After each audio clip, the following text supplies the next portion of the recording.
I work with foreign real estate investors every day, ranging from new at buying real estate in the US to seasoned professionals. So you'd think nothing could surprise me at this point.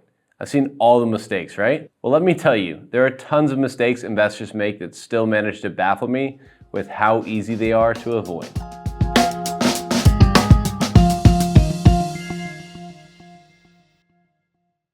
Please, don't misunderstand me. I know how difficult it is to buy real estate in another country, but with tens of thousands to hundreds of thousands of dollars on the line, you'd expect people to at least listen to, if not pay a professional sooner rather than later, and do at least the bare minimum of research regarding the mistakes to avoid. But then, I guess I wouldn't be making this video.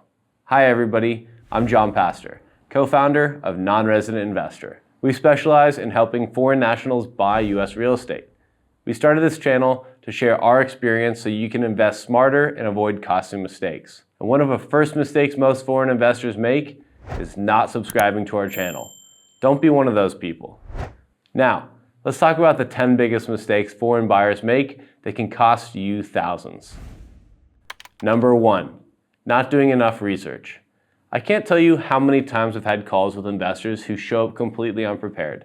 No research, no basic understanding of real estate investing, no clue about how the US market works. Don't get me wrong, asking questions is great. That's what we're here for. But if you haven't done even a single Google search on the fundamentals, the call becomes inefficient. Instead of discussing strategy, we waste your time and your money on things you could have learned in 5 minutes online. Look, I get it. The US real estate market is complex, and you don't need to know everything. But if you're about to spend tens or even hundreds of thousands of dollars, you owe it to yourself to at least learn the basics. And if you're looking for a place to start, our website covers everything from choosing the right location to tax strategies. It's free, and it'll help you come to the table informed to get into real estate investing on your own. Number 2, not knowing where to buy. Deciding where to invest is one of the first things you should do. But a lot of foreign buyers struggle with this, and it makes sense. There are 50 US states, and each of those markets is unique. The difference in property prices, rent, and local regulations can be massive. But here's a simple trick if you don't know where to start. Follow the smart money. Foreign investors tend to concentrate in a few key areas, and for a good reason. The top 5 states for international buyers are Florida, California, Texas, Arizona, and New York. Why? Strong rental demand, long-term price appreciation, and stable economies. If you're feeling lost, these markets are a great place to start your search. Number 3, hiring the wrong real estate agent. Real estate agents are supposed to help you find the perfect property for you, right? Well, technically. But the harsh reality is that the majority of real estate agents don't understand investors. Their job is to sell homes, not to find you a smart investment. And being a foreign buyer makes the whole situation more difficult. Most agents have little to no experience working with international clients, which leads to unnecessary delays, bad deals, and missed opportunities. What you need is an agent with local expertise, investor experience, and foreign investor experience. A good agent is someone who understands what makes a property a good investment for you, not just a nice house or a sale for their brokerage. Number 4, buying property in your own name. Owning a real estate investment in your personal name is a huge mistake. It leaves you exposed to liability, makes tax planning more complicated, and can create problems when selling. That's why most serious investors buy through an LLC or another legal entity. Purchasing through an LLC offers better asset protection and allows you to optimize taxes. There is one exception though. If you plan to move to the US and live in the property, you can justify buying on your own name. Otherwise, stick to a proper investment structure. It'll save you money and headaches down the road.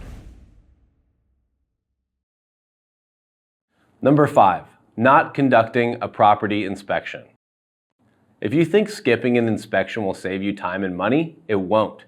Most homes in the US are over 50 years old, which means they're generally not in the best condition. And if you don't notice any issues before closing, they become your problem. Here's the smart approach. If you can, visit the property yourself first. You don't need to be an expert to spot obvious issues. Structural issues, cracks in the walls, water damage, or mold. Basically, do a quick scan from top to bottom yourself. Then, always hire a professional inspector to follow up before finalizing the deal. But even if the inspection reveals problems, don't write the property off just yet. This can actually be a negotiation tool to lower the purchase price. Some of our investors' best deals came from properties with minor issues that scared off other buyers but were relatively affordable to fix. Number 6, asking for a loan from the wrong banks. Most US banks don't lend to foreigners. Because you have no US credit history, you're a high-risk client in their eyes. And yet, so many investors waste time and money applying to the wrong banks. Instead, work with lenders that specialize in foreign investors. Yes, the down payment and interest rates will be slightly higher because you do not have US credit. But you will get the loan. And if you need help finding the right lender and shopping rates between those lenders, that's where we can help. So don't hesitate to reach out. Number 7, thinking about taxes too late. This one is particularly painful because it happens all the time. Investors organize taxes differently from regular buyers. And unless you work with a CPA who specializes in real estate, you'll probably do it wrong. Many investors come to us after they've already bought a property, only to realize they've made a costly tax mistake. And at that point, there's often little we can do except tell them how much they will pay. For example, we had a client who bought a property in their personal name, thinking it would make a difference. Fast forward to selling, because they didn't structure their purchase correctly, they ended up paying tens of thousands more in taxes than they needed to. We would have told them that the way your property will be taxed when you sell depends on how you structure your deal when buying. The bottom line, tax planning isn't something to postpone. It's something you do before you buy. Number 8, not avoiding FIRPTA withholding. Foreign Investment in Real Property Tax Act, or FIRPTA, is a tax law that can take a huge chunk of your profits. FIRPTA takes 10% of your gross home price when selling homes worth up to $1 million. However, that's only if you live in the property. Since most investors won't, they'll lose 15% of the sales price instead. Things become even worse in the case of the owner's death. The tax goes up to 40%. Luckily, you can avoid all this. It comes down to how you structure the deal. With the right approach, you can minimize or even eliminate FIRPTA withholding completely. And just to be clear, this is 100% legal. Out of all these mistakes, this one can cost you the most. Number 9, mishandling property management. Managing a property from abroad sounds doable until you actually try it.